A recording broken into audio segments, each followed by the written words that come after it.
Hello everyone, welcome back to my channel. मैं आज आप लोगों के लिए एक न्यू ड्रामा लेकर आई हूँ। इस ड्रामे का नाम है ब्लेंड्स फीलिंग। तो जैसे ये ड्रामे का नाम है वैसा ही ये ड्रामा भी है। इसमें आपको सारी चीज़ें देखने मिलेंगी। सस्पेंस हो गया, रोमांस हो गया या फिर थ्रिलर, ये सारी चीज़ों का मिक्स कॉम्बिनेशन है ये ड्रामा तो पर्सनली मुझे बहुत पसंद आया था। तो मैंने सोचा कि क्यों ना मैं आप लोगों के लिए ये ड्रामा एक्सप्लेन कर दूं। तो चलिए बिना किसी देरी के वीडियो को स्टार्ट करते हैं। एपिसोड 1 के स्टार्टिंग में हमें दिखाया जाता है हमारे हीरो और हीरोइन को, जिसके पास एक गुंडा खड़ा रहता है और उस रूम में एक टाइमर लगा होता है क्योंकि उस गुंडे ने उस रूम में एक बॉम्ब लगाया होता है।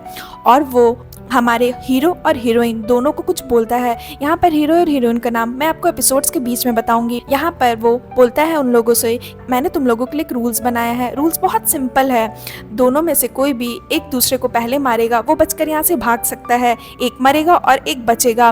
तो चलो इस गेम को स्टार्ट करते हैं। और ये कहकर वो चाकू फेंक देता है और चाकू सबसे पहले हीरोइन जो होती है हमारी वो उठा लेती है। जो गुंडा रहता है वो बोलता है कि अब तुम अपने ही वुमेन के हाथों से मरने वाले है, जिससे तुम प्यार करते हो वो तुम्हें मारने वाली है।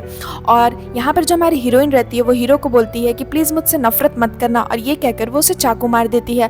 अब वो उसे चाकू क्यों मारती है, ऐसा क्या सिचुएशन आ जाता है, ये मैं आपको आगे आने वाले एपिसोड्स में बताऊंगी। उसके बाद हमें नेक्स्ट सीन में दिखाया जाता है यहाँ पर हमारी जो हीरोइन रहती है वो अपने फ्रेंड से बात कर रही होती है क्योंकि आज उसके बॉयफ्रेंड का बर्थडे रहता है। तो वो होटल आई रहती है सरप्राइज देने के लिए अपने बॉयफ्रेंड को। तो ये चीज़ वो अपने फ्रेंड्स को बताती है और ये रही उसके बॉयफ्रेंड की पिक। तभी यहाँ पर वो होटल में उसे याद आता है कि उसकी इयरिंग्स कहीं खो गई थी। तो वो जैसे ही बेड के नीचे देखती है उसे इयरिंग्स मिल जाता है। तो वो अपनी फ्रेंड्स को बोलती है कि मुझे इयरिंग्स मिल गए, चलो मैं फ़ोन रखती हूँ।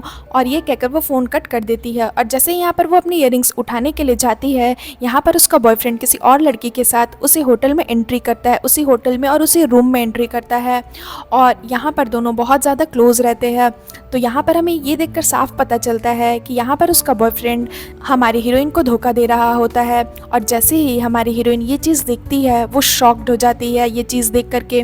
और यहाँ पर उसका बॉयफ्रेंड उस लड़की को रूम में ले आकर उसे किस करता है और उन दोनों के बीच कुछ इंटीमेट सीन्स होते हैं। और यहाँ पर जो हमारी हीरोइन रहती है वो बहुत ज़्यादा रोने लगती है, बट वो अपना मुंह बंद करती है कि कहीं उनसे सुनाई ना दे दे, क्योंकि वो लोग दोनों के बेड के नीचे ही वो रहती है। यहाँ पर उसके बॉयफ्रेंड की जो गर्लफ्रेंड रहती है, दूसरी गर्लफ्रेंड, वो बोलती है कि मैं तुमसे बहुत प्यार करती हूँ। और फिर वो उससे पूछती है कि वैसे तुम अपनी गर्लफ्रेंड, अब मैं बताती हूँ। यहाँ पर जो हमारी हीरोइन रहती है उसका नाम जियान रहता है। तो वो उसे बोलती है कि तुम जियान को कब बताने वाले हो हम लोग दोनों के बारे में।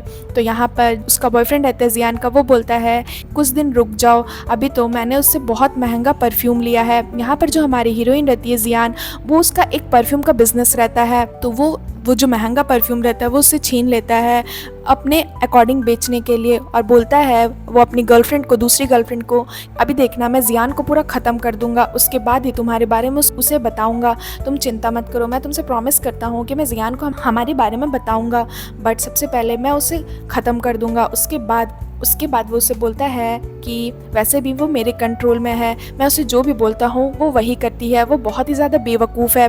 उसके बाद यहाँ पर जो उसकी गर्लफ्रेंड रहती है, दूसरी गर्लफ्रेंड, वो बोलती है कि तुम जियान के साथ इतने सालों से रिलेशनशिप में हो, क्या कभी भी तुम्हें उसके प्रति फीलिंग्स नहीं आई। तो यहाँ पर जो उसका बॉयफ्रेंड रहता है जियान का, वो बोलता है कि ये सब तुम क्या बोल रही हो, ये सब क्या सोच रही हो, वैसे भी जियान को आता ही क्या है, उसके पास तो कुछ स्किल्स ही नहीं है, उसे बस एक परफ्यूम बनाना ही आता है जो उसकी फैमिली बिजनेस है, उसी को वो रन कर रही है और उसे कुछ आता ही नहीं, मुझे उससे क्यों प्यार होगा। और ये कहकर वो अपनी दूसरी गर्लफ्रेंड को किस करता है। उसके बाद यहाँ पर जियान अपने बारे में ये सारी जैसी चीज़ें सुनती है वो बहुत ही ज़्यादा इमोशनल हो जाती है। और तभी उसके सामने कुछ हॉलिजिनेशन होती है, लाइक उसके सामने बहुत सारे वर्ड्स आते हैं जो उसे बोलते हैं कि अभी भी तुम बेवकूफ़ बन रही हो, तुम्हारा बॉयफ्रेंड तुम्हें धोखा दे रहा है, क्या तुम्हें नजर नहीं आ रहा। यहाँ पर जियान सोचती है ये सारे वर्ड्स उसके सामने क्यों आ रहे हैं। यहाँ पर हमारी जियान के पास एक सुपर पावर रहता है, यानी कि फ्यूचर में उसके साथ जो भी होने वाला रहता है उसे वो सारी चीज़ें एक वर्ड्स के रूप में नजर आती है जो उनसे बातें करती है। तो यहाँ पर वो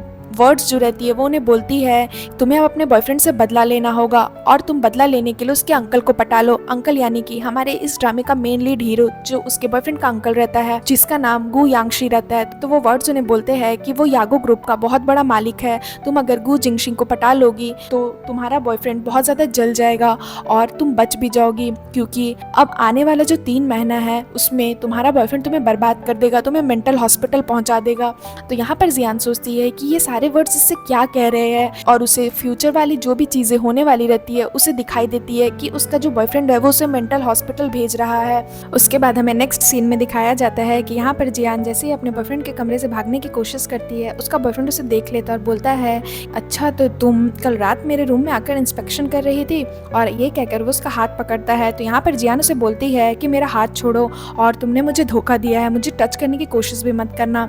बट वो ज़बरदस्ती उसे टच करता है। तो यहाँ पर जियान अपने लिए लड़ती है और यहाँ पर उसका बॉयफ्रेंड बहुत ही ज़्यादा रूड बिहेव करता है उसके साथ और उसे बोलता है कि वैसे लव ट्रायंगल करने में बहुत मज़ा आएगा, क्या तुम चाहती हो लव ट्रायंगल करना। और यहाँ पर जैसे ही वो ये चीज़ सुनती है वो और गुस्सा हो जाती है और बोलती है तुम एक शेमलेस इंसान हो। और ये कहकर वो होटल से बाहर आ जाती है दौड़ते हुए और वो बहुत ज़्यादा रोने लगती है।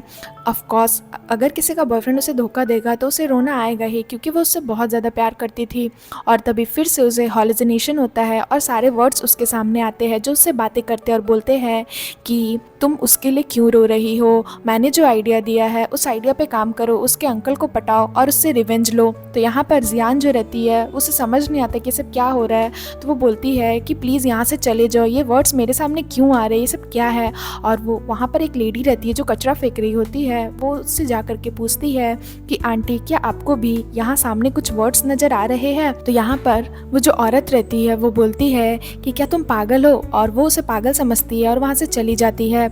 तो यहाँ पर जियान रोने लगती है और बोलती है कि नहीं मैं पागल नहीं हूँ। और फिर से वो वर्ड्स उसके सामने आते हैं और वो वर्ड्स उसे फिर से बातें करते हैं, उससे बोलते हैं बेवकूफ़ों की तरह रोना बंद करो और अपना बदला लो, तुम उसके अंकल को पटाओ और अपने बॉयफ्रेंड से बदला लो, रोने से कुछ नहीं होगा, और अगर तुम इसी तरह रोती रहोगी तो अभी थोड़ी ही देर में तुम्हारा एक्सीडेंट भी होने वाला है, तो जल्दी से यहाँ से हट जाओ। तो यहाँ पर जियान सोचती है कि एक्सीडेंट, और जैसे ही वो पीछे मुड़ती है वो देखती है दो कार उसके नज़दीक आ रहे हैं जो एक दूसरे से टकराने वाले हैं।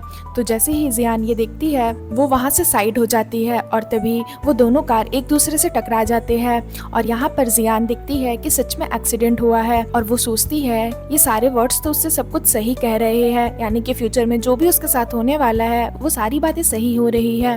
और वो सोचती है अगर मैं यहाँ से नहीं हटती तो आज मेरा ही एक्सीडेंट हो जाता।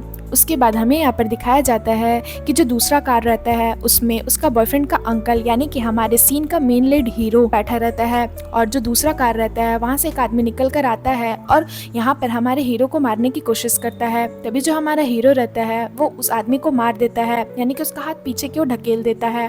और यहाँ पर हमें ये दिखाया जाता है कि जो हमारा हीरो रहता है वो बहुत ही ज़्यादा कूल और रूड टाइप का रहता है उसका कैरेक्टर। यहाँ पर जैसे ही जियान देखती है हमारे हीरो को, वो समझ जाती है कि ये तो वही आदमी है, यानी कि उसके बॉयफ्रेंड का अंकल, यानी कि वो वर्ड्स इसके बारे में ही बातें कर रहे थे। और तभी उन दोनों की आंखें टकराती है और फिर सीन यहाँ पर खत्म हो जाता है। सो फ्रेंड्स, अगर आपको मेरी ये एपिसोड अच्छी लगी हो तो प्लीज़ प्लीज़ प्लीज़ मेरे चैनल को सब्सक्राइब करिएगा, मेरे वीडियो को लाइक करिएगा और कमेंट में ज़रूर बताइएगा कि आप ये एपिसोड कैसा लगा। इससे मुझे मोटिवेशन मिलती है जिससे मैं आप लोगों के लिए नई नई एपिसोड्स, नए नए ड्रामाज लेकर आती रहूँगी।